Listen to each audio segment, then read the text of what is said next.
오늘 8.15 광복절입니다. 주님이 우리를 해방시켜 주셨습니다. 예수님이 해방시켜 주셨어요. 왜 우리가 일제강점기 이 시간을 겪었는지 우리는 다 몰라요. 힘이 없어서, 약해서, 빨리 괴화를 하지 않아서, 여러 가지 이유를 들 수 있어요. 수백 가지 이유를 찾을 수 있고, 또 수백 가지의 그런 방법들로 또 해방이 되었다라고 말할 수 있어요. 그러나 하나님의 관점은요, 절대 그렇게 말씀하지 않아요. 성경은 그렇게 이야기하지 않습니다. 오늘 또 이스라엘 자손이 다시 여호와의 목전에 악을 행하였으므로 여호와께서 그들을 40년 동안 블레셋 사람의 손에 붙였다. 누가? 하나님이 붙이셨다라는 거예요. 무엇 때문에? 여호와의 목전에 악을 행하였으므로. 그러니까 무엇 때문에 전쟁과 압제와 또 어둠의 그늘과 또 이런 여러 가지 문제 속에 살아갈 수밖에 없느냐? 무엇 때문에요? 그죠? 악 때문에. 여호와 앞에 죄악 때문에.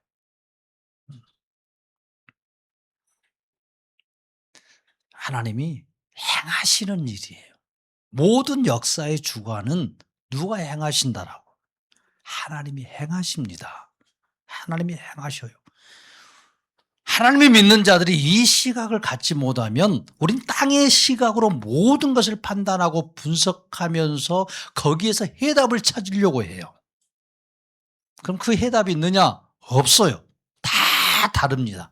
다 자기의 인간의 모든 생각과 자기의 입장에서 다 말을 하는 거예요. 물론 사람들은, 세상 사람들은 그래 너희는 그렇게 기독교 입장에서 말한다라고 또 이야기할 수 있어요. 그러면 하나님의 관점은 모든 세상의 관점 중에 하나이냐? 결코 그렇지 않습니다. 진리는 하나입니다. 진리는 하나예요. 하나님, 예수 그리스도만이 진리입니다. 제국을 창조하시고 인간을 만드시고 이 모든 인류의 역사를 경영하시고 그 구원을 시작하시고 완성하시고 우리 모든 천국과 지옥을 판단하시고 결정하시는 분이에요. 그분이 누구시냐? 예수 그리스도이십니다. 우리가 믿는 하나님입니다. 우리는 하나님의 관점과 그 시각에서, 성경의 관점에서 그 시각에서 세상을 볼 수 있어야 되고 사람을 볼 수 있어야 합니다. 우리는 이 땅에 발을 딛고 살고 어느 나라와 어느 민족 가운데 그 시대 속에 살고 있음에도 불구하고 우리의 생각과 우리의 시선은 위에 계신 하나님, 그리스도께 향해야 합니다. 위의 것을 생각하고 위의 것으로 판단하는 거예요.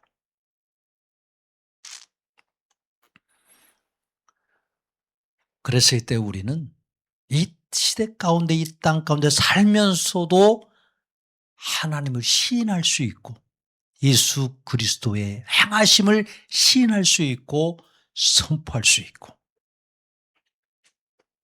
우리 가운데서 일하시는 그 하나님의 역사를 눈으로 볼 수 있습니다. 인간의 수고와 모든 노력은 하나님 안에서 이루어지는 거예요. 하나님이 행하시는 역사입니다. 그래서 이 구약을 이렇게 보게 되면 어떻게 하나님이 이 열방을 경영하시는지 모든 나라를 다 이야기하지 않아요. 이 사사시대 때 이 한반도 땅에 인간이 없었느냐? 살고 있었어요. 다. 세계 곳곳에 다른 민족들이 다 살고 있었어요.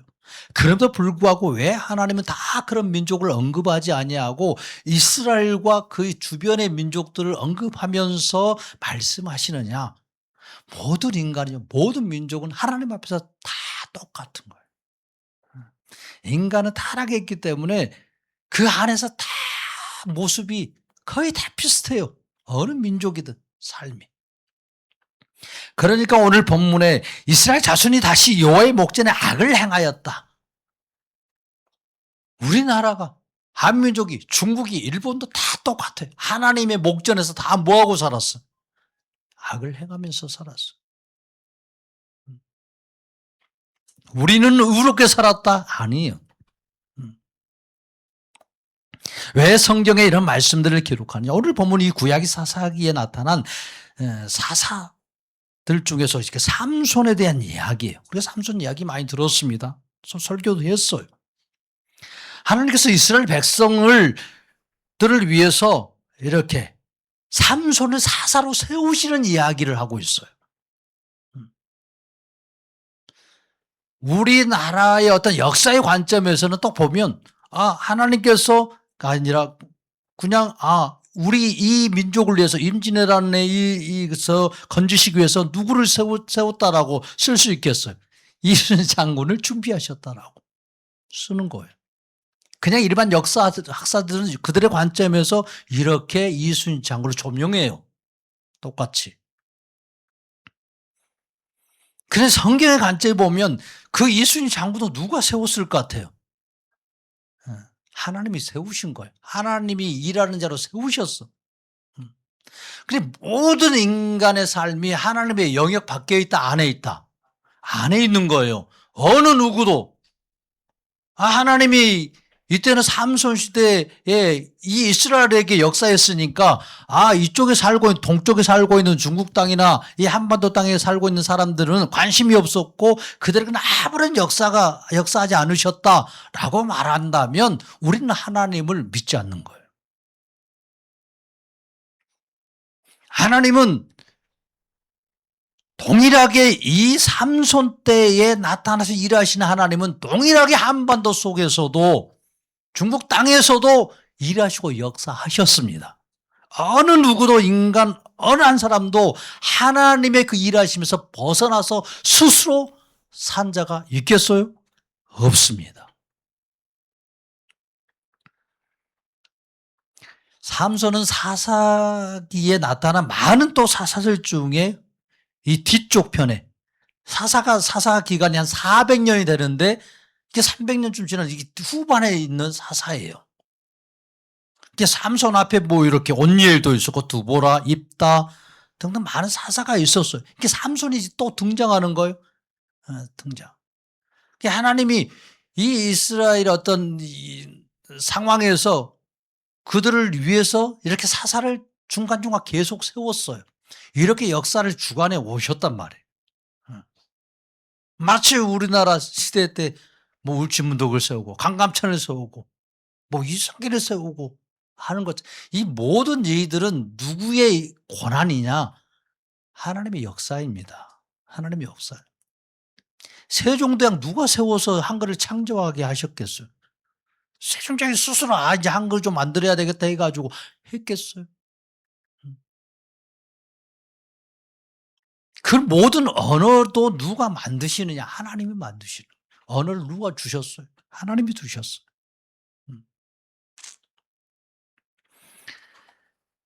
이 사사라는 이 직분도 누가 주셨느냐? 하나님이 세우시는 거예요. 이게 사사는 대제사장도 아니에요. 그렇다고 무슨 왕도 아니에요. 이 사사 시대의 왕은 누구시냐? 하나님이셨어요.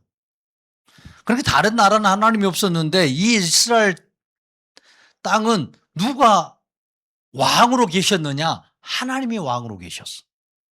근데 하나님이 왕으로 계시는데 사람들은 인정했어요? 안 했어요? 안 했어요. 그리고 왕을 세우고 싶어 했어요. 그렇게 사사하기는 전체적으로 뭘 말하고 있냐? 이스라엘에 왕이 없으므로 각각 자기 소견에 옳은 대로 행하였더라라고 이 사사 400년의 이 기간을 그렇게 말씀을 해줘요. 왕이 없었다. 그러니까 하나님을 섬기려고 하는 자들이 없었다는 거예요. 그러니까 어떤 현상이 일어나냐. 왕이 없으니까 자기 뜻대로 한다라는 거예요. 자기 소견에 옳은 대로, 자기 생각에 옳은 대로 그냥 행하는 거예요. 어떤 종교도 문화도 경제도 다 마찬가지.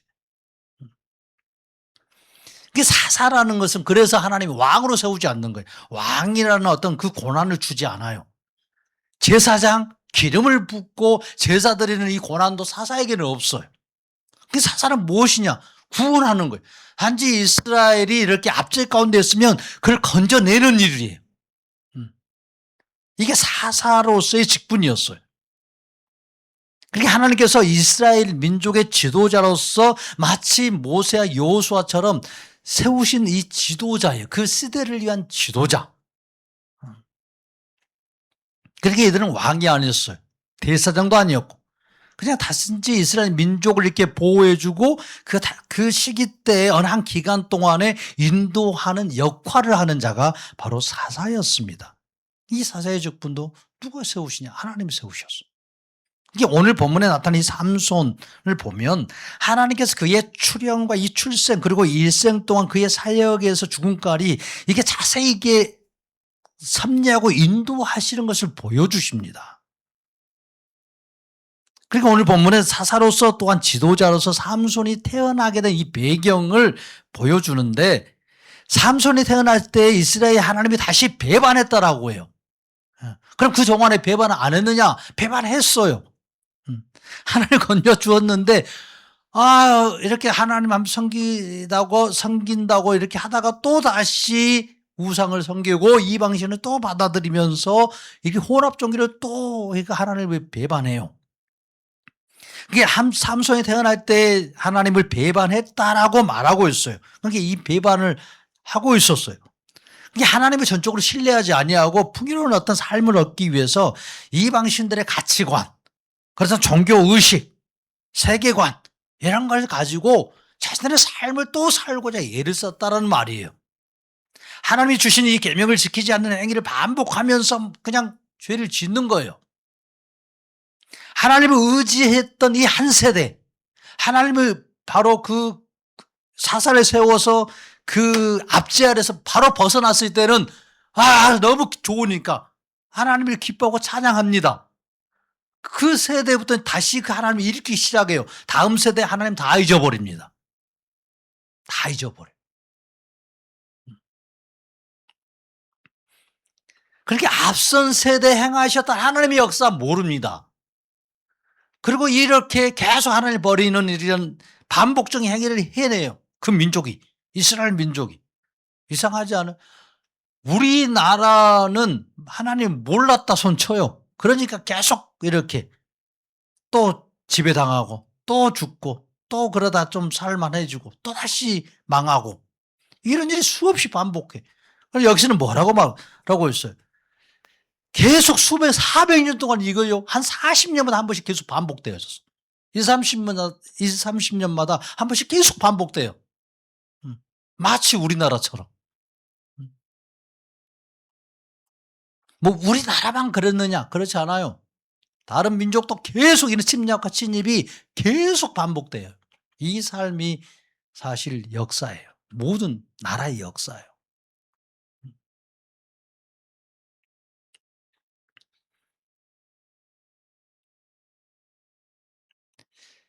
그러니까 하나님이 이스라엘 백성들을 블레셋이라는 이 좀 강한 민족, 그래서 블레셋은 뭐 침략 안 당했겠어요? 침략 당했어요. 그 나라도 또 다른 나라에게. 그게 블레셋이라는 이 이웃의 강력한 나라에 그 당시에 강력했던 나라에게 넘겨서 그들에게 종노릇 시키는 거예요. 압제를 받게 해요. 하나님이. 그럼 이런 난국에 태어난 자가 누구예요? 바로 삼손이에요. 이런 난국.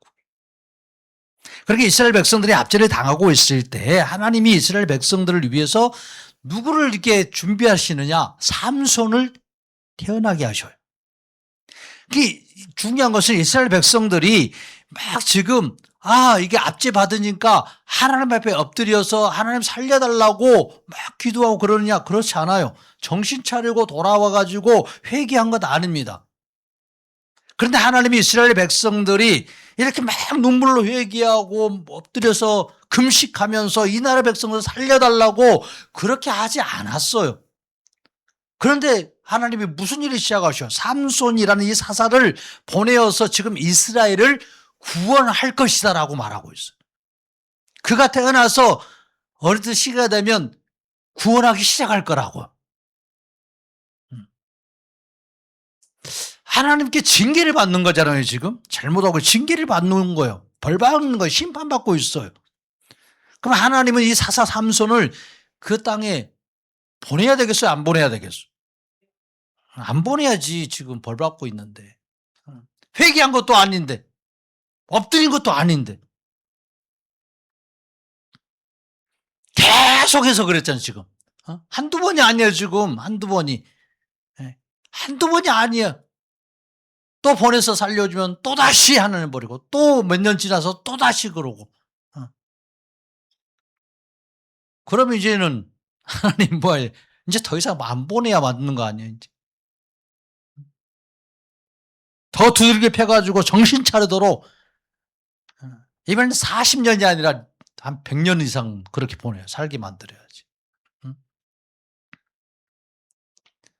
그러니까 아까 지금 이 이스라엘 민족이 아직 돌이키지 않아요. 돌이켰다는 말이 없어요. 악을 행하여서 넘겨주었어요. 그런데 삼손을 보내는 거예요, 지금. 아직 이스라엘 민족이 돌이키지도 않았어요. 하나님이 왜 이스라엘을 위하여 삼손을 이 땅에 내려 보내신다라고 이렇게 말씀을 하실까? 이스라엘 민족이 도와달라고 자신들을 구원해달라고 하나님 앞에 부르짖지 않았어요. 자신들이 믿는 신들에게 부르짖었지. 어떻게 해서 이 블레셋의 압제에서 벗어날 수 있을까? 무기를 구입하고 군대를 어떻게 양성할 비밀리 양성해서 저 이스라엘 블레셋을 이길 수 있을까? 이런 생각을 했지 하나님께 살려달라고 부르짖지 않았어요. 그런데 하나님은 왜 구원자로서 삼손을 주신다라고 말씀하시냐는 거예요. 하나님께서 인간을 창조하시고 에덴 동산에 두시고 아주 잘 살 수 있도록 거처를 마련해 주셨어요. 하나님은 인간의 모든 형편 다 아십니다. 모든 처지를 다 미리 아셔요. 그래서 딸을 따라 돕는 은혜로 하나님이 그 아담을 다 지켜주셨어요. 어려운 상황, 아담에게 어려운 상황이 없겠어요? 아담은 한 번도 이렇게 무슨 곤란한 상황이 안 겪었을 것 같아요. 수십 년 살면 하루 종일 평안만 했겠어요? 아니, 아담도 가다가 넘어지기도 하는 거예요. 예. 그 걸려 넘어질 수도 있고 상처가 나요, 몸에. 뭐 찢겨서 상처가 날 수도 있고. 인간의 어떤 어려움과 위협으로부터 지켜주시고 다 구원해 주셨어요. 에덴 동산에서 인간은 죽지 않고 영원토록 살도록 창조되었기 때문에 생명나무 실과를 먹도록 해주셨고 어디가 다치면은 그 상처를 치유할 수 있는 모든 지혜를 주셨기 때문에 그런 은혜 가운데서 회복되어지고 살아갈 수 있었어요. 세포가 엄청나게 빨리 이렇게 자라나서 치유가 되는 거예요. 예리한 통찰력이 있어요. 그런 지혜와 지식을 가지고 있어요. 미리 어떤 위험도 감지할 수 있어요.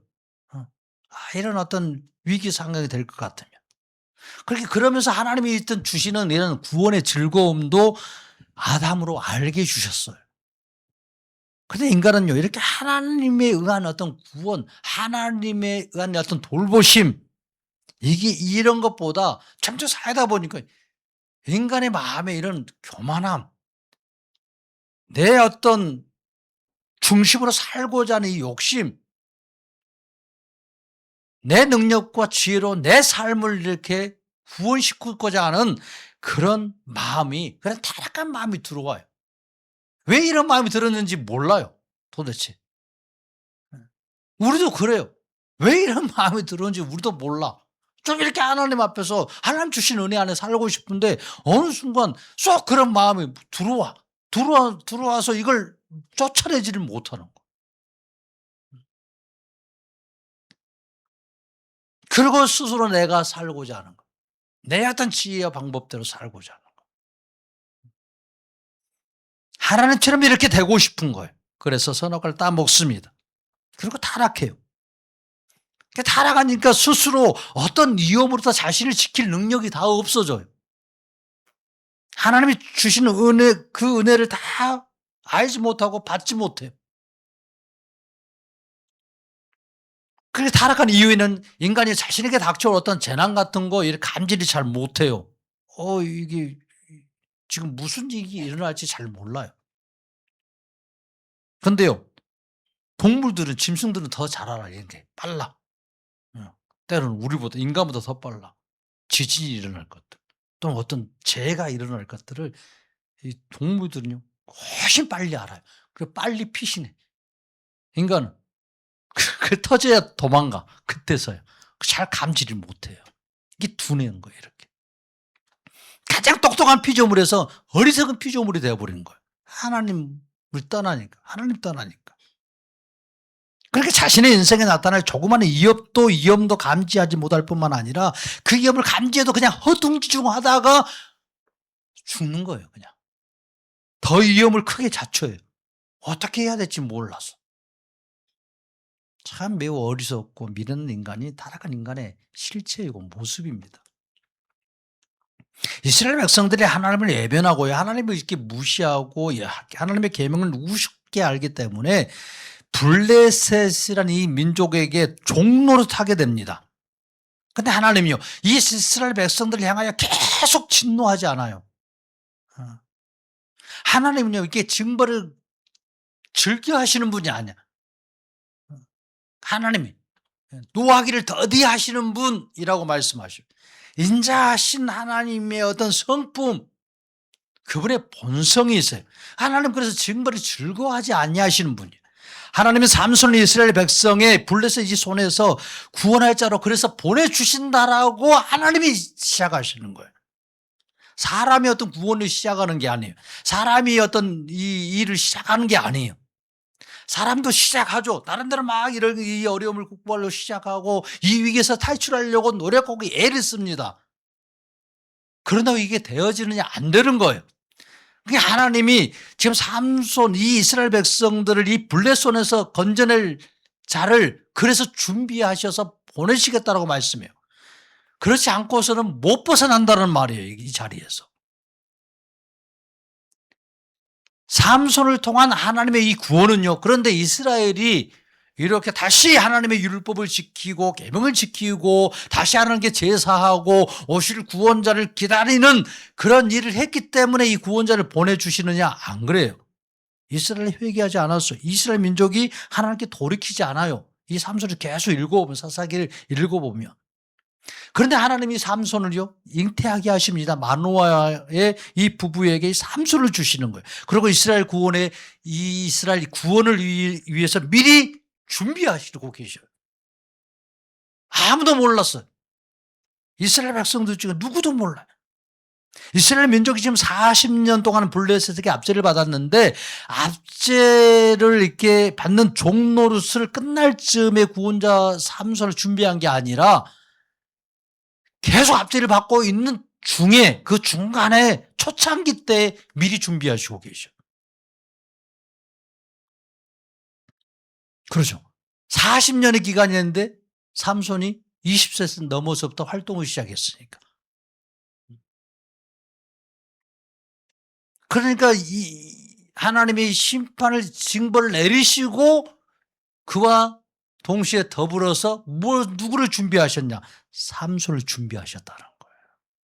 구원할 자를 또 준비하셨다는 거예요.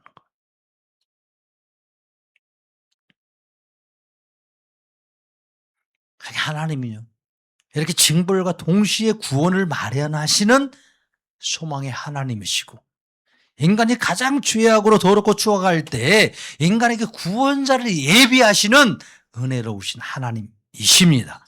인간이 깨끗하기 때문에, 인간이 돌이켜서 잘 이렇게 하나님 섬길 것이기 때문에 하나님이 구원자를 준비하신 게 아니에요. 이와 같이 삼손이 이스라엘을 구원하는 이 구원자로 태어나는 것을 통해서 하나님이 이 구원자로 오시는 예수님을 이렇게 계시해 주시는 거예요. 예수님은요, 타락한 인간이 하나님을 찾고 있을 때 온 게 아니에요. 예수님이 이 땅에 태어나실 때 인류가 오실 구원자를 간절히 기다리고 있을 때 그분이 오신 게 아니에요. 모든 인류가 죄악으로 뒤범벅하고 있을 때요. 한반도 이 땅에서도, 노마의 그 땅에서도, 중국의 그 땅에서도 다 하나님 앞에 죄를 짓고 있어. 다 우상을 섬기고 있었어. 다 미신을 섬기고 있었어요. 하나님을 사랑하기보다 율법과 계명을 주면서 지켜보라고 한 이스라엘 백성들조차도 하나님을 사랑하지 않았어요. 하나님이 주신다는 메시아를 기다리지 않았어요. 단순히 자신들을 그 로마의 압제에서 건져줄 구원자, 힘이 센 구원자, 알렉산더 같은 그런 구원자를 기다렸지 하나님이 보내주실 구원자, 하나님이 준비하신 구원자가 누구인지 전혀 관심이 없었어요. 그래서 율법과 계명을 내가 지켜서 자신들의 의로움을 나타내려고 하고 그래서 나를 건져주시겠지라고 착각했던 거예요. 하나님을 마음에 두기 싫어했어요. 그렇게 하나님이 대적하고 있을 때에 예수님이 이 땅에 내려오셨습니다. 가장 천한 자리에 가장 비천한 출신이었던 그 갈릴리 나사렛에 있었던 요셉과 마리아를 통해서 예수님이 이 땅에 내려오셨어. 예수님이 이 땅에 오셨을 때 모든 인간들이 회개하며 애통하면서 자신의 죄를 뉘우치고 있지 않았어요. 오히려 오신 예수님을 죽이려고 했어요. 아기 예수를 죽이려고 했어요. 너희를 위해 구원자가 나셨다. 왕이 오셨다. 라고 하니까 헤롯 왕은 죽이려고 군대를 동원해서 그 아기를 다 쳐 죽였어요. 타락한 인간이 구원을 받을 만한 의가 있기 때문에 구원을 받을 만한 자격이 준비되어 있기 때문에 이 땅에 구원자로 예수님이 오신 것 아닙니다. 오늘 본문의 삼손의 출생의 이 예고를 통해서 보여주신 것처럼 예수님이 인간이 회개하고 돌이키고 의롭게 살기 때문에 오신 것이 아니라 하나님을 찾지도 않고 구하지도 않고 인간이 가장 더럽고 추악한 죄악 중에 있을 때 예수님이 오셨어. 그리고 이 땅에 전무후무한 이 구원의 역사, 붕의 역사를 시작하십니다. 예수님의 구원이 시작되어지고 구원자가 이 땅에 오셨음에도 불구하고 구원자가 오셨는지 아는 자가 없었어요. 극소수였어요. 예수님이 시작하신 구원과 그 은혜를 누리는 자 소수였어요. 민족의 위기의 순간에 영웅이 나온다. 난세의 영웅이 나온다라고 그렇게 말합니다. 그러나 위기가 온다고 다 이렇게 영웅이 되는 것 아니죠. 위기가 온다고 할지라도 영웅이 안 나타나요. 영웅이 안 나타나서 망하는 나라들, 없어지는 나라들 많이 있었어요. 그렇게 그런 위기의 순간에 그런 영웅으로 그 나라를 건져줄 자로 구원자를 세우지 아니하면 하나님이 세워주지 아니하면 없어지는 거예요. 그 나라는. 그 나라는. 구원자라는 이 자격, 인간 스스로 자격이 부여되겠어요? 내가 구원자가 되고 싶다고 해서 구원자가 되겠어요? 많은 사람이 자기가 구원자가 되고 싶어도 구원자가 되지 못하고 배반자가 되고 배신하는 자가 돼요. 이순신 장군이 자기가 구원자가 되고 싶었어요. 그래서 열심히 그렇게 염하고 내가 이 나라를 살리겠다라는 이 포부를 가지고 이순신이 그렇게 살았냐고요. 안 그랬어요. 이순신 형편없었어요. 능력 없었어요. 오히려 옹균이 더 능력이 있었어요. 더 무술도 뛰어났었고 실력도 훨씬 더 많았어요. 더 그래서 높은 자리에 있었어요. 이순신은 그렇게 없었어. 머리도 뛰어나지 않았어. 근데 몸도 이렇게 뛰어나서 이렇게 무술이 뛰어난 것도 아니에요. 그러니까 시험에 몇 번 떨어졌어. 겨우에서 붙었어. 묵과에 겨우 몇 번 낙방하다가 안 되는 거예요. 그러니까 이순신은 우리는 착각이야. 아, 이순신 엄청 이렇게 뛰어나고 지략가이고 능력이 있고 무술 실력도 뛰어나고 이렇게 생각해요. 안 그래요. 그냥 평범했어. 그런데 이런 자가 조선을 구하는 명장이 되는 거예요. 구원자란 자격이요. 자기가 되는 게 아니에요. 그렇게 스스로. 자격을 부여하는 것도 아니고 될 수 있는 것도 아니에요. 삼손이 구원자가 되는 것은 사사로서 역할을 갖고 태어나는 것은 자신이 그렇게 태어나냐. 어느 인간도 그렇지 못해요. 하나님께서 삼손을 블레셋 압제에서 이스라엘을 건져내는 그런 구원자로 하나님이 정하신 거예요. 하나님이 정하셨어요. 그렇게 많은 영웅들을 보면요. 그 영웅들이 어렸을 때도 막 뛰어난 자 절대 별로 그렇지 않아. 딱 보면은. 좀 무능한 것 같아. 다른 사람도 뛰어나지 못해. 그런데 그런 사람이 어느 기회 때 영웅이 돼. 완전히 이렇게. 지략이 막 생기고 지혜가 생기는 거야.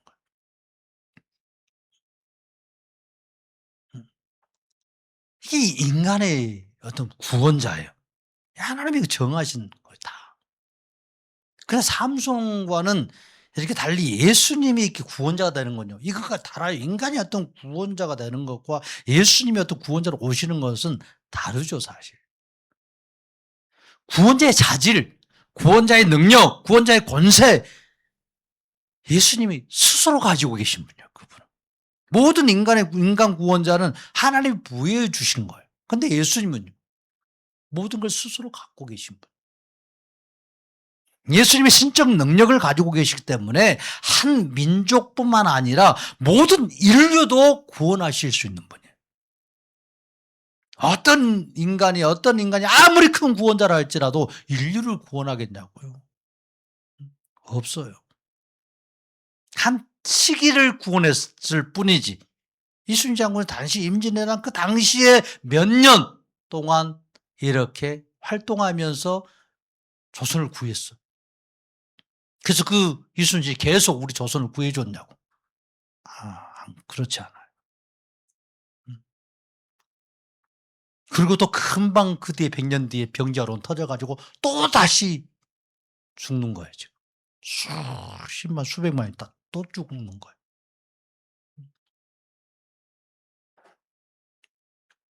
그러니까 그런 구원자는요, 그냥 잠깐, 이따 사라지는 거. 근데 예수님은요, 인간의 죄를 완전히 용서해 줄 수 있는 이 신적 능력을 가지고 있기 때문에 모든 인류를 구원할 수 있는 거예요, 그분은. 신속으로 충만하신 예수님이 말씀하면 어떤 죄악도 그 자리에서 다 사라지는 거예요. 해결이 되는 거예요. 왜? 예수님이 말씀하시기 때문에. 예수님이 그 말씀하심으로 그냥 그것을 끝내시는 것이 아니라 예수님이 그 모든 죄와 허물을 다 뭐하기 때문에? 해결하시기 때문에. 그렇기 때문에 형벌도 필요 없고 대가도 필요 없는 거예요. 바로 예수님이 완전한 구원자이시기 때문에 신적 능력으로 어떤 인간도 예수님 구원하실 수 있다. 할렐루야. 그래서 예수님만이 구원의 알파요 오메가이십니다. 그래서 요한계시록 22장에 그 말씀에 1장에도 말씀해 나는 알파와 오메가라. 나는 알파와 오메가라. 처음과 마지막이요 시작과 마침이라. 모든 나라의 시작도 예수님이고 끝도 예수님이 끝내시는 거예요. 내 인생의 시작도 누가 시작하시고 예수님이 시작한 내 인생의 끝도 누가 예수님이 끝내시는 거예요. 나의 구원의 시작도 누가 하시고? 예수님이 하시고.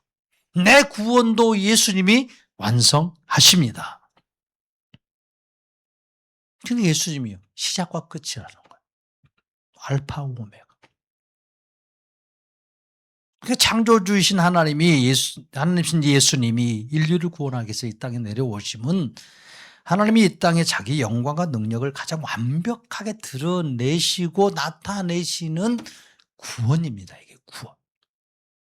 예수님이 구원자로 오셨기 때문에 자신의 신적 영광과 광채를 감추셔요.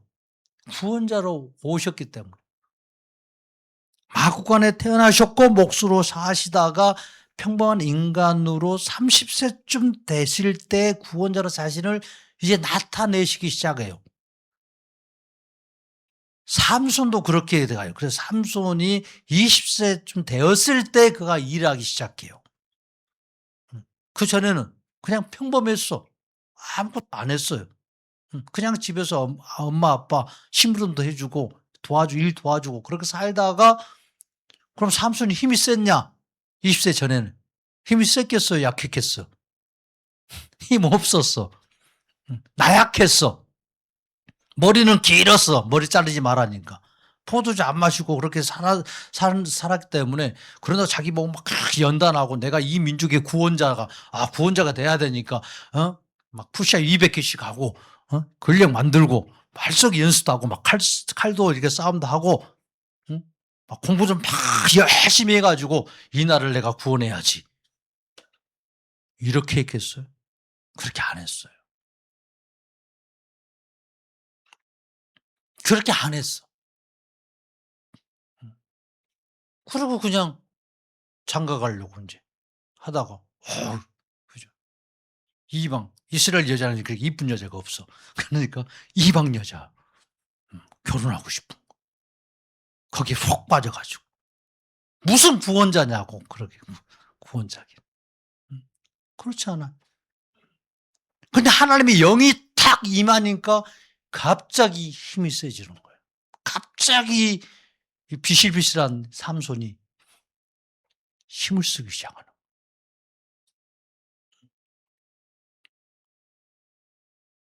거예요. 예수님이 그랬죠.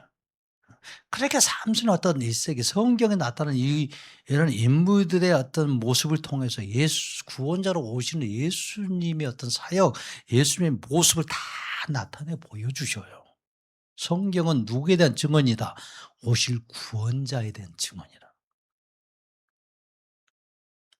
그렇게 예수님이 인류의 구원자로서 풍채도 없었어요. 근엄함도 없었어요. 나 평범하게 생겼어요. 삼손처럼. 삼손 영화 보면 삼손 멋지게 나와요? 좀 이상하게 나와요? 멋지게 나와. 멋지게. 근데 별 볼 일 없었어요. 예수님은 멋지게 나와요? 멋지게 안 나와요? 좀 멋있게 나와. 아니라니까요. 그러니까 사람이 이렇게 만들어 놓은 거예요. 구원자라면 어때야 돼? 그 풍채도 있어야 돼.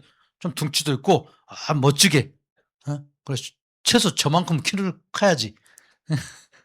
인물도 저 정도는 돼야 되지 않겠어, 최소한. 그래, 뭐 구원자처럼 사람들이 좀 따르고 그러지 않겠어요? 별로 반응이 없는 것 같아. 그러잖아요. 다 그러는 거예요. 그러니까 그렇게 미화를 시키는 거예요. 영화에 더 멋진 주연들이 나타날 때 절대 멋지지 않는 자가 주연이 될 수가 없어. 그러니까 이 삼손도 똑같았어요. 그런 모습이어서 우리가 생각하는 삼손 전혀 달라요. 예수님 모습 전혀 달라. 그러니까 이사야 52장 53장에서 53장 2절 3절 한번 찾아보세요. 메시아에 대한 이야기를 그렇게 해요. 그는 주 앞에서 자라나기를 연한 순 같고 마른 땅에서 나온 뿌리 같아서 고운 모양도 없고 풍채도 없은즉 우리가 보기에 흠모할 만한 것 아름다운 것이 없도다. 그는 멸시를 받아서 사람들에게 버림받았으며 강고를 많이 겪었으며 질고를 아는 자라.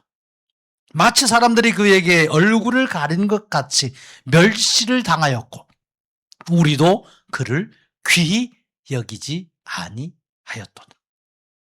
이게 오실 때 예수님에 대한 사람들의 평판이었고 바라보는 시선이었어요. 그리고 예수님의 모습이었어요. 구원자로 오실 예수님에 대한 모습이 이렇게 성화나 그림에 보듯 우리가 상상하는 모습 아니에요. 고귀한 사람은 그래도 구원자라면 이렇게 고귀한 귀티가 나야 되는데 이 땅에 오신 예수님은 그런 귀티가 전혀 나지 않았다는 거예요. 연한 순 같아요. 순이 고무가 순 나온 거 보세요. 그냥 야들야들해. 힘이 없어. 그냥 쓰질 못해. 쓰러져. 그냥 힘이 없으니까 처지는 거예요. 그런 모습. 그러니까 이렇게 건강하게 풍채있는 모습이 아니었다라는 거예요. 마른 땅에서 나온 뿌리 같아서. 마른 땅에서 나온 뿌리 보셨어요? 고와요? 이뻐요? 멋있어요? 안 그래요. 마른 땅, 이게 메마른 땅에서 이게 뿌리가 이렇게 나오면 그 뿌리는요, 정말 이렇게 막 이상하게 생겼어.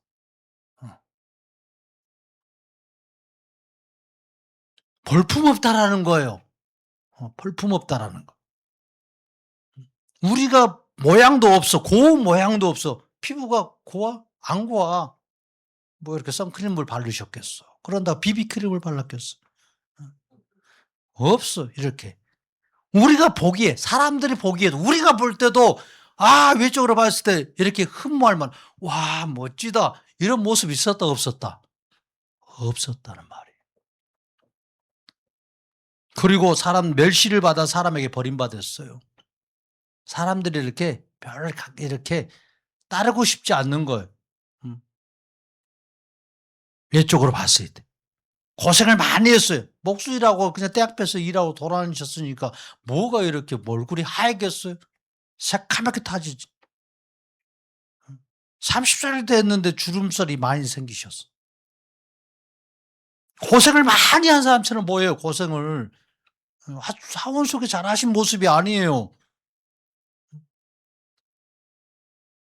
먹고 살기 위해서 부모와 이 동생들을 이렇게 먹이기 위해서 목수일 뼈 빠지게 하셨어, 그분은.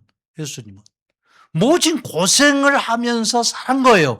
그러니까 강고를 많이 겪어서 고통을 많이 당했어요. 때는 무시도 많이 당했어. 로마인들에게도 무시도 당하고 바리새인과 종교 지도자들에게도 무시를 많이 당했어요. 뭐 목수일이라고 얼마나 헌금을 바치겠어. 뭐 제사를 얼마나 드렸겠어. 그러니까 그런 마음을 많이 받은 그런 상처들도 많이 받으신 분이에요, 예수님. 풍파를 많이 겪었고 심한 노동을 한 사람처럼 보였고 그의 얼굴에 광채가 없었어요. 사람들이 보기에 흠모할 만한 것이 없었어요. 전혀 구원자로서 예모가 아니었다. 이것이 이 땅의 구원자로 오신 예수님의 모습이에요. 모습. 그래서 이사야 53장에서 쭉 뒤로 나오는 이 말씀들을요. 이 유대인들은 빼버려요. 읽지도 않아요. 왜? 자신들의 모습이고 메시아는 이런 모습 아니라는 거예요. 메시아는. 이렇게 어떻게 구원하냐고. 나라를 구원하냐고. 그래서 읽지도 않고 건너뛰는 장이 이사야 53장이에요.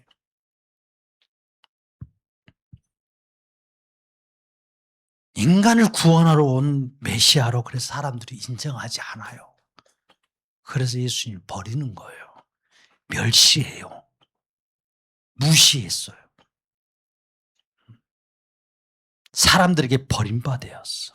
마치 사람들이 그에게 얼굴을 가리는 것 같이 멸시당했어요. 왕따 당했다는 말이에요. 왕따. 사람이 오는데도 없는 사람 취급한다는 거예요. 얼굴을 가리운 자처럼 사람 취급 안 했다는 말이에요.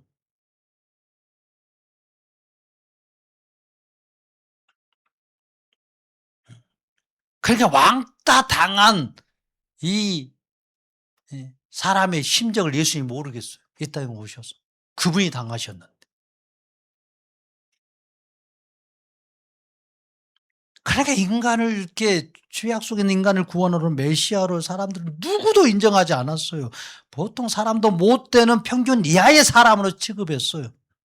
그런 자가 이제 하나님 말씀을 절한다고 그러고 때로는 어떤 기적을 일으키고 막 하는 이런 것들이 약간 보여주니까 귀신을 힘입어서 한다라고, 귀신들 내갖고 저런 일 한다라고 욕해 됐어요. 그러니까 뭔가 부족한 거예요. 왕따로 당할 만한 그런 자로 여겼어요. 그러니까 많은 자들이 예수님의 예모와 이 출신 배경에 대해서 갈릴리 출신에서 무슨 선한 것이 나겠느냐, 뭔 선한 것이 나겠느냐. 삼손이 지금 단지파에서 났어요. 단지파. 유다 지파도 아니야. 무슨, 응? 뭐 에브라임 지파도 아니에요. 단지파, 가장 작은 쫙 위에 별 볼 일 없는 지파, 단지파였어요. 그 당시에. 이스라엘 백성들의 제일 연약한 지파, 가장 작은 지파, 의롭지 못한 지파, 이게 단지파예요.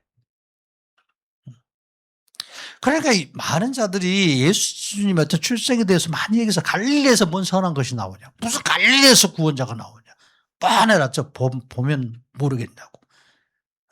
비웃고 야유를 보냈어. 무슨 메시아가 저렇게 생겼냐고, 저래가지고 무슨 우리나라를 구원하겠냐고. 예수님이나 오늘 본문의 삼손이나 모두가 다요, 장수의 얼굴, 구원자의 풍채 전혀 없었어요. 예수님은 구원자로 이 땅에 오셨지만 그분의 이 중심이 아니라 비천한 예모, 연약한 풍채 때문에 비웃음과 조소를 받는 이 고통을 수없이 예수님이 겪으셨어요. 이게 죄인을 건져주시러 오신 예수님의 은혜이고 사랑이에요. 예수님이 구원자로 이 땅에 오셨을 때 항상 의롭게 산다는 의인을 찾지 아니하고, 그래서 항상 애통하고 더럽게 사는 이 절망적인 죄인들을 찾아가셨던 거예요. 왕따 당하는 사람, 얼굴을 가린 자처럼 사는 자들, 수가상 여인 대표적으로 그러죠. 가나마저 잡힌 여인, 세리, 그 죄인들을 구원해 주시기에 애쓰셨어요. 예수님은 자신이 의롭게 산 삶으로 이렇게 구원하려는 자를 찾아가지 않으셨어요. 예수님은 자신이 의롭게 삶으로 구원을 시작하고 완성하려는 이런 바리새인, 서기관, 제사장들 찾아가서 구원을 선포해 주지 않았어요.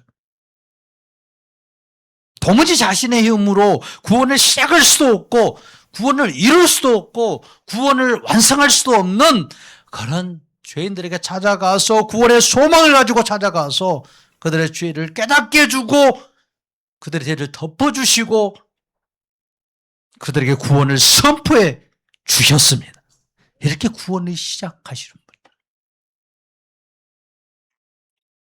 그래서 누가복음 5장 32절에 말씀하면 내가 의인을 부르러 온 것이 아니라 죄인을 불러 회개시키러 왔노라. 돌이켜 하나님의 자녀로 만들려고, 나의 신부로 만들어주려고 왔노라 하시는 말씀이에요.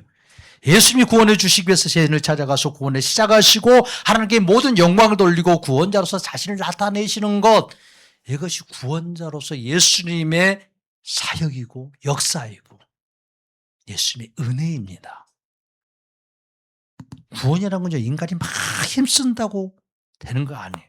힘써야 되는 거 아니에요. 내가 소리친다고 구원이 되느냐? 아니에요. 내가 소리치고 힘써서 열심히 한다고 내가 구원자가 되느냐? 그것도 아니에요. 구원자가 되려다가 배신자가 되는 사람이 얼마나 많은지 몰라요. 구원이라는 건 인간이 준비하는 것 아닙니다. 인간이 시작하는 것 아니에요. 구원은 예수님이 시작하십니다.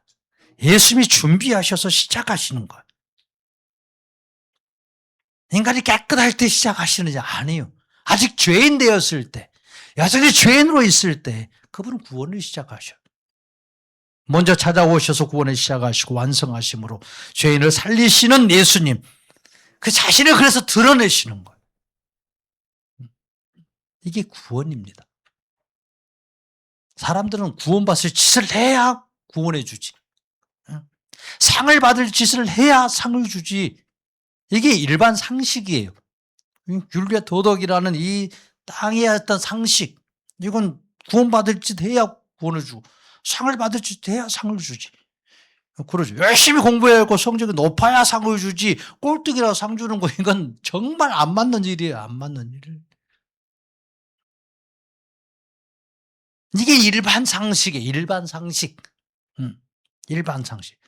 그러니까 우리는 일반 상식 속에서 살아가는 사람, 일반 상식으로 사는 거예요. 이걸 무시하는 거 아니에요. 일반 상식으로 사는 이 삶 속에서 우리는 특별 계시로 사는 자예요. 특별 계신 예수 그리스도로 사는 자. 그러니까 이 땅에서 어떤 삶의 어떤 방식들은 우리가 일반 계시라는 것 안에서 살아가는 거예요. 살아가는 거. 그리고 어떤 우리의 어떤 구원의 문제와 하나님의 어떤 상의 문제는 이렇게 일반 상식으로 접근하는 거 아니에요. 이건 이 땅에서 적용되어지는, 우리의 어떤 삶에서 적용되어지는 일반 상식이지, 이건 일반 상식을 가져다가 하나님과의 관계에서 일반 상식으로 생각하면 안 된다는 거예요. 하나님과 관계에서는 일반 상식이 아니라 특별 상식, 특별 계시, 특별 계시이신 예수님으로부터 나오는 상식으로 사는 거예요. 이 두 가지를 이렇게 헷갈리니까 우리가 일반 상식으로 살고 있는 이걸 가지고 하나님과 예수님 사이에서도 적용시켜 버리는 거예요. 그래서 내가 열심히 이렇게 하면 그렇게 하나님께 더 큰 복을 받겠지, 더 하나님의 많은 지혜를 주어서 나를 구원자로 만들어 주겠지, 위대한 사람 만들어 주겠지, 이렇게 나간다는 거예요. 아니라는 거예요, 그게. 그래서 열심히 이 땅에서는 막 게을러서 일하면 밥 못 먹을 수도 있어요. 예수 믿는 사람도 열심히 일해야 되는 거야. 때는 열심히 또 일하고 성실하게 살고 그래야 먹고 살지. 아무것도 안 하는 데 가서 하나님 기도한다고 막 하늘에서 다 떨어뜨려 주냐고. 안 그래요. 그러니까 그런 관점에서 바울이 일하기 싫거든 먹지도 말라라는 이런 말씀을 하는 거예요. 어떤 관점에서 그걸 얘기하고 있는지를 말하고 그냥 이걸 갖다가 그럼 그것도 하나님께 막 적용시키는 거예요.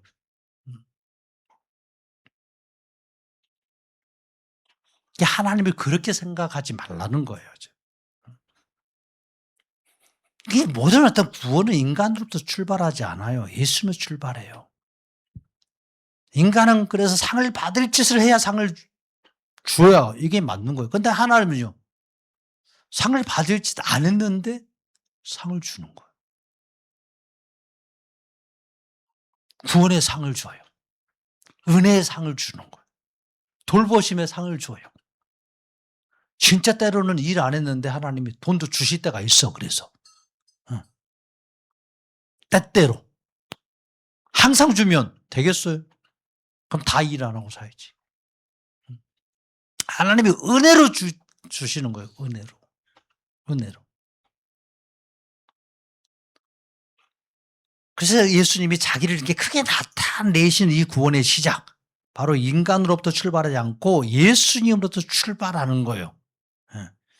구원은 인간이 구원받을 짓을 하느냐 하지 않느냐, 이게 중요한 거 아니에요. 이게 중요한 문제 아니라는 거예요. 구원자이신 예수님께서 그 사람을 구원하기 위해서 자기를 그 사람에게 나타내시느냐, 그 사람으로 인해서 영광 받기를 원하시느냐, 이게 중요하다는 문제예요. 그래서 이를 아니할지라도 경건하지 아니한 자를 의롭다고 하시는 이를 믿는 자에게는 그 믿음을 의로 여기신다라는 거예요. 내가 한 일이 없는데, 정말 주님 앞에 구원받을 짓을 못했는데, 계명과 율법을 다 못 지켰고 깨뜨리고 이렇게 죄 가운데 살았는데 나 같은 자가 구원받을 수 있을까? 근데 예수님이 오셔서 나를 믿으면 구원 준다. 너 의롭다고 여김을 받는다. 이렇게 말씀하시는 예수님을 이렇게 믿는 거예요. 이 믿는 자에게 그 믿음, 그렇게 믿는 그 믿음을 의로 여겨주신다는 거예요. 잘했다라고 인정해 주신다는 거예요. 그래서 예수님이 이루신 그 모든 의를, 그 모든 구원을 그에게 선물로 준다는 거예요. 이 구원자 예수님이 중요한 거예요. 그래서 구원의 문제에 있어서. 인간이 스스로 의로워질 수 있다는 말이 된다면 구원의 시작은 나로부터 시작되는 거예요. 근데 성경은 인간은 의롭지 못하다고 정확히 말하고 있어요. 어떤 인간도 스스로 의로워질 수 없다. 어떤 인간도 율법과 계명을 지켜서 행위로서 의로워질 자가 한 사람도 없다. 하나님께 의롭다고 인정받을 자 한 사람도 없다. 로마서 10장 3장 10절은 정확히 말해요. 그래서 의인은 없나니 하나도 없다. 이 구원의 시작은 구원자 예수님으로부터 시작된 거예요. 그리고 예수님이 나타나심으로 구원은 시작되었습니다. 그래 구원의 시작은 인간의 의로움도 아니고 구원의 완성도 인간의 의로움 아니에요. 내가 구원의 시작은 예수님을 시작했으니까 이제 내가 이렇게 열심히 신앙생활하고 열심히 종교생활하고 열심히 내가 율법과 계명을 지키고 이렇게 하면 내 구원이 완성되겠지. 구원을 내가 완성시키려고 한다면 이 구원은 실패예요. 그 구원도 누가 완성? 예수님이 완성시켜 주셔. 그래서 천국 문 앞에 이를 때 내 인생의 모든 여정이 누구께서 인도하셨다고? 예수님이 이곳까지 인도하셨다라고. 예수님의 은혜로 내가 이곳까지 왔다라고 고백하고 선포하고 그 앞에 엎드린다라는 거예요. 만약에 내가 구원을 완성했다라면 그 천국 문 앞에서 딱 뒤돌아봤을 때 어떻게 말하겠어? 수고했다. 조대웅, 네가 열심히 그래도 살아서 이 구원을 완성했구나. 네가 열심히 40년 동안 이렇게 신앙생활하고 하나님 잘 섬겨서 네가 왔다 하면서 자기를 칭찬할 거예요. 자기 믿음, 자기 공로를. 그럼 그 천국문 앞에서 천국에 들어갈 수 있을까? 못 들어갈까? 네. 다시 돌아서 지옥 들어갈 수 있어요. 이게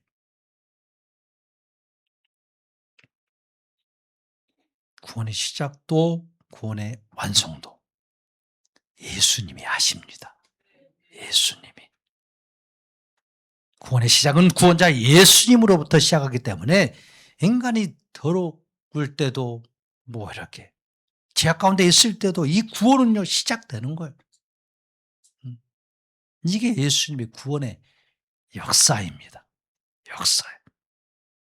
그러니까 하나님 아버지가 인간들이 에덴 동산에서 하나님 먹지 말라고 한 이 선악과를 따먹고 에덴 동산에 쫓겨나서 절망하고 있을 때 앞으로 오실 구원자에 대한 예표를 보여주시기 위해서 이 가죽옷을 지어 입히잖아요. 양을 잡아가지고 피를 흘려서 그걸 입혀주는 이 부끄러움, 이 수치를, 이 부끄러움, 이 두려움을 이렇게 감추기 위해서 나무대에 숨었던 그들을 바로 하나님이 양을 잡아서 그 가죽으로 옷을 지어서 입혀주셨다는 거예요.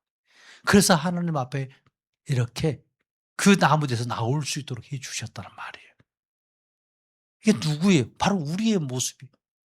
우리가 죄악이었던 수치로 우리가 죽어야 되는데 부끄러워서 하나님 앞에 나갈 수도 없는데 예수님이 오셔서 피 흘려서 자기 몸과 피를 다 찢어서 우리에게 대신 그 옷을 입혀주셨어요. 의의 옷을 입혀주셨어요. 이렇게 구원을 시작하시겠다. 진노 중에서도 긍휼을 베푸시는 진노 가운데서도 구원을 시작하시고 큰 소망을 주시는 분이 바로 하나님 아버지이십니다. 이스라엘 백성들이 가냐고 완악함으로 이렇게 하나님의 진노로 인하여 커다란 징계를 받고 있을 때 삼손은 이스라엘 한 구석에서 태어났어요. 누구도 관심 갖지 않는 그곳, 누구도 관심 갖지 않는 그 집안에서 이스라엘을 위해서 삼손으로 이스라엘을 지키고 보호해주고 블레셋의 그 압제 억압에서 구원할 자로 하나님이 구원자를 세워주시는 거예요. 이스라엘의 기도에서 얻은 그 영웅이 아니에요. 이스라엘이 키워서 얻은 영웅이 아니에요. 이스라엘이 거룩하고 하나님의 모든 계명을 지켜 상급으로 얻은 위대한 영웅 삼손이 아니에요.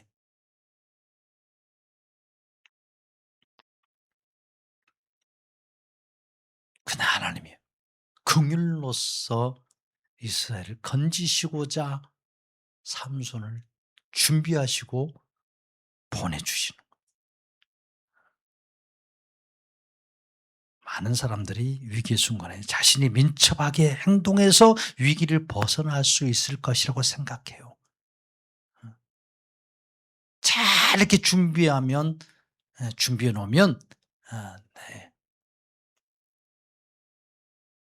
그 어떤 위기가 닥쳐오면 내가 그것을 이겨내고 벗어날 수 있을 거라고 이렇게 생각해요. 그래서 많은 것도 막 준비하려고 예의했어. 근데 실제로 그보다 좀 더 큰 위기가 닥치면 아무것도 못하는 거예요. 허둥대둥 하면서 허둥대기 십상이에요. 해결을 못하는 거예요. 그걸 막 피한다고 해서 피해지느냐? 안 돼요. 피하다가 더 큰 재난으로 들어가는 거예요. 이렇게 빠져드는 게 인간이에요. 타락한 인간은 늘 누군가로부터 그래서 도움을 받아야 되는 존재이고 누군가 밖에서 이렇게 도와주어야 될 존재가 인간입니다.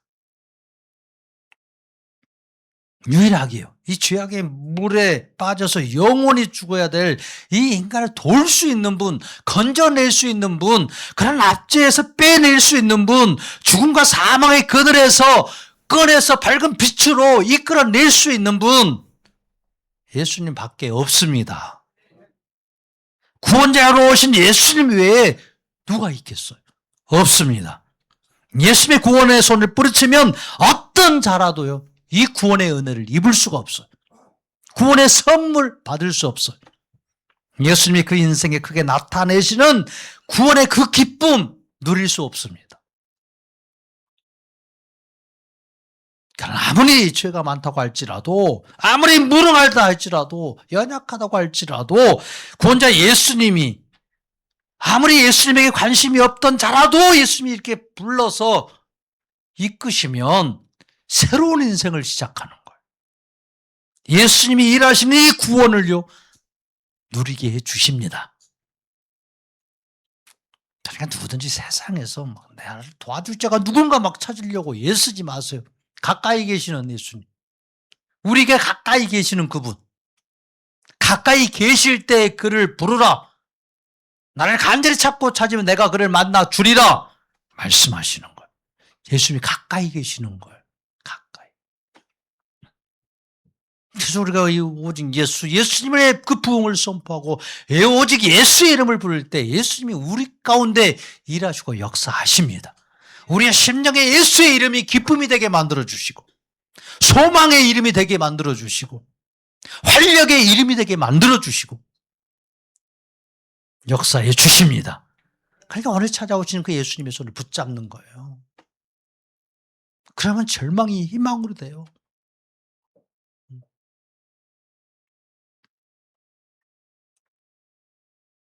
그 성도는요, 성도는 죄를 짓지 않는 자가 아니에요.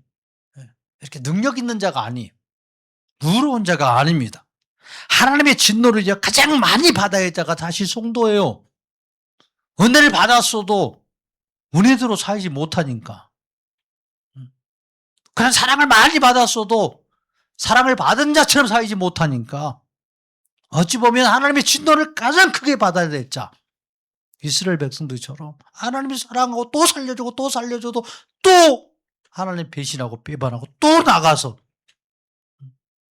그게 하나님의 진노를 수없이 받고 망해야 될 자가 성도입니다. 차라리 예수님을 믿지 않고 은혜를 믿지 못한 자들은 하나님 일반 계시 속에 살게 해주시는 거예요. 그것도 은혜 받고 살고 있어. 하나님 모르니까 그냥 그렇게 사는 거예요. 근데 우리는 하나님 안다고 해. 예수님을 알아. 그러면 은혜를 입었어. 그런데도 삶은 그들과 별반 다를 바 없어. 그럼 누가 더 큰 진노를 받아야 돼? 누가? 그 말은 또 나라고 말하기는 좀 그렇지. 내가 더 큰 진노를 받아야 맞지. 아는 사람이 죄를 지으면 크죠. 그러죠. 그러니까 우리가 더 진노를 받아야 되는 거예요. 우리가 지옥에 버려져도 그래서 할 말이 없는 자라는 거예요. 예수 믿지 않는 자들은 지옥에 그냥 당연히 버려져야 되겠지만 우리는 예수를 믿고 그런 은혜를 받았음에도 불구하고 그렇게 살지 못하니까 우리는 지옥에 버려져도 지금 할 말이 없는 거예요.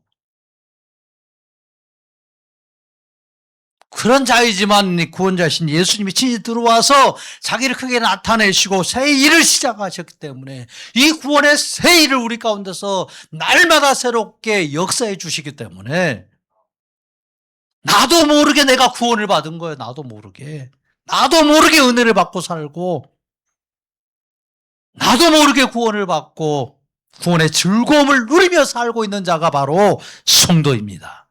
성도예요. 하나님의 그런 은혜 안에, 은혜의 포대기 안에서 지금 살고 있는 자가 성도예요. 불신자들은 이 세상에서 아무리 편하게 살아도 죽으면 지옥의 심판이 기다리고 있기 때문에 하나님께서 종종 이 땅에서 불신자들을 굳이 막 심판하지 않아요. 일반 계시 안에서 살 수 있도록 그렇게 은혜를 주셔요. 왜? 하나님이 모든 인간을 만드셨기 때문에. 모든 인간을 만드셨기 때문에. 그래서요, 곧바로 막 심판하죠. 그런데 왜 하나님 살아계시냐면 그걸 심판하지 않느냐고 막 그렇게 하나님께 삿대질하는 사람들 많아요. 죽고 난 다음에 그 지옥에서 그 어마어마한 심판이 기다리고 있는데. 그러니까 하나님이 인생을 불쌍히 여기시는 거예요. 불쌍히. 그 인생을. 누구도 그냥 불쌍히 여기시는 거예요. 이 땅에 있을 동안에. 그런 하나님의 마음을 모르시겠어요? 그런 하나님의 마음을. 그래서 성도는요, 이 땅에 육신의 생명이 끝나도 더 이상 어떤 심판도 받지 아니하고 죽음과 동시에 천국에 들어가는 이 영광을 누리기 때문에요. 이 영광을 누리기 때문에 하나님 때로는 이렇게 책망도 하시는 거예요. 그리고 그 은혜에 살 수 있도록 또 은혜의 포대기를 해서 또 품어주시고.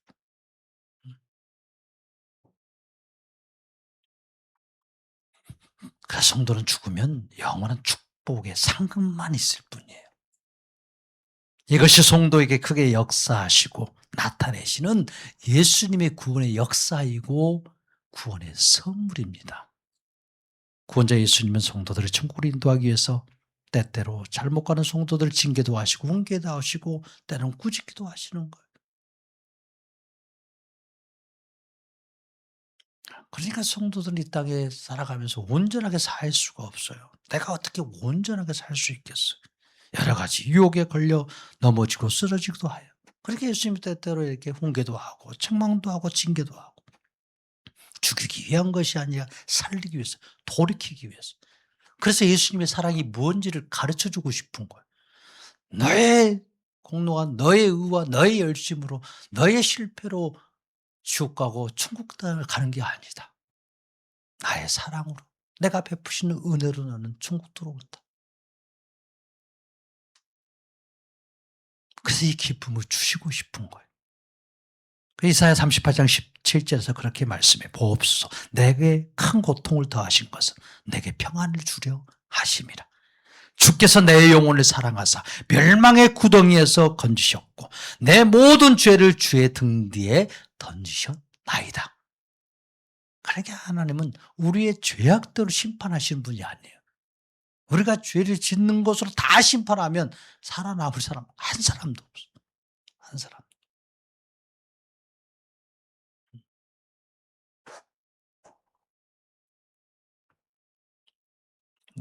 은혜로 주님은 이렇게, 그래서 이 노하시기를 그분은 더디하시는 분이시다. 그리고 인애는 영원토록 많으신 분이시다. 그래서 신명기에서 그 죄는 3, 4대까지 혹 이르지라도 하나님을 사랑하는 자는 몇 대까지 복을 주신다고. 1000대까지 복을 주신다. 비유적인 거잖아요. 그러니까 하나님은 그렇게 막 해서 심판해서 계속 죽이시는 분 아니라는 거예요. 은혜 베푸시기를 원하시는 분. 그 얼굴을 내로 향하여 드사 평강 주시기를 원하노라. 이게 예수님의 마음이에요. 성도에 대한 예수님의 마음이에요. 그래서 예수님 다시 또 일으켜 주시고 또 힘을 주시고 위로해 주시고 일어설 수 있도록 또 역사해 주시고 다시 손을 잡고 이끌어 가시는 거예요. 때때로 우리가 인생을 살아가면서 이렇게 우리가 온전하게 살지 못했을지라도 예수님은 우리를 그 자리에서 이끌어내서 건져주시기 위해서 많은 것을 준비하고 계시고 누릴 수 있는 많은 것들을 예비하고 계시는 거예요. 그러니까 우리가 연약하고 있을 때에도 우리가 확 죄를 짓고 있을 그 시간에도 때는 우리가 그런 징계를 받고 있는 그 시간에도 우리를 위해 그분은 구원을 준비하고 계시고 우리에게 주실 선물을 준비하고 계시고 놀라운 일들을 여러 가지로 준비하고 계시는 거예요. 그러니까 그 예수님을 놓으면 안 돼요. 어떤 상황에서도 어떤 일이 있어도 그 예수님을 놓치면 안 돼요.